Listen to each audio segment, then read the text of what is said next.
بسم اللہ الرحمن الرحیم۔ شروع اللہ کے نام سے جو بہت مہربان اور نہایت رحم والا ہے۔ ڈیئر اسٹوڈنٹس، میں امید کرتی ہوں کہ آپ سب خیریت سے ہوں گے۔ اللہ پاک ہم سب کو اپنے حفظ و امان میں رکھے، آمین۔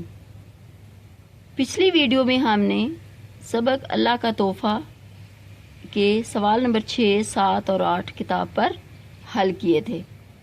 آج ہم اسی سبق کے سوال نمبر 9 کتاب پر حل کریں گے، ٹھیک ہے؟ تو اپنی اردو کی تیسری کتاب میں سے ہم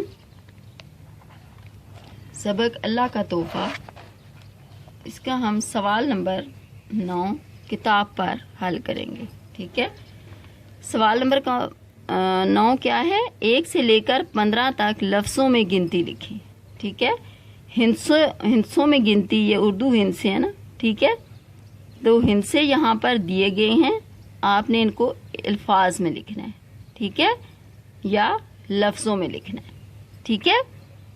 تو لفظوں میں کیسے گنتی لکھتے ہیں؟ جیسے یہ 1 ہے تو آپ نے اس کو لفظوں میں لکھنا ہے، ٹھیک ہے؟ 1 2 3 4 5 6 7 8 9 10 11 12 13 14 15، ٹھیک ہے؟ اس طرح سے آپ نے ان کو لفظوں میں لکھنا ہے یا الفاظ میں لکھنا ہے، ٹھیک ہے؟ آپ اس کی لوز شیٹ پر بھی پریکٹس کر سکتے ہیں، ٹھیک ہے؟ ایک لوز شیٹ لیں، ایک طرف تاریخ دن رائٹ کریں اور ایک طرف دن لکھیں، ٹھیک ہے؟ عنوان اللہ کا تحفہ، سرگرمی لفظوں میں گنتی لکھیں، ٹھیک ہے؟ اب یہاں پر ہند سے لکھے ہوئے ہیں نا، آپ کو پتہ ہے نا کہ اردو ہند سے کیسے لکھتے ہیں، ٹھیک ہے؟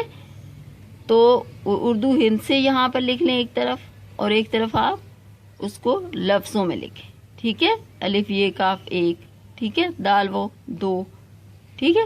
اس طرح سے کر کے آپ نے 1 2 3 4 5 6 7 8 9 10 11 12 13 14 اور 15 تک لکھنی ہے، ٹھیک ہے؟ اس طرح آپ لوز شیٹ پر بھی اس کی پریکٹس کر سکتے ہیں، ٹھیک ہے؟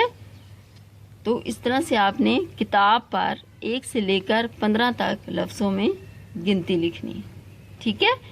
میں امید کرتی ہوں کہ آپ کو سمجھ میں آ گیا ہوگا کہ آپ نے لفظوں میں گنتی کیسے لکھنی ہے، ٹھیک ہے؟ اس کے ساتھ ہی اجازت دیجیے، اللہ حافظ۔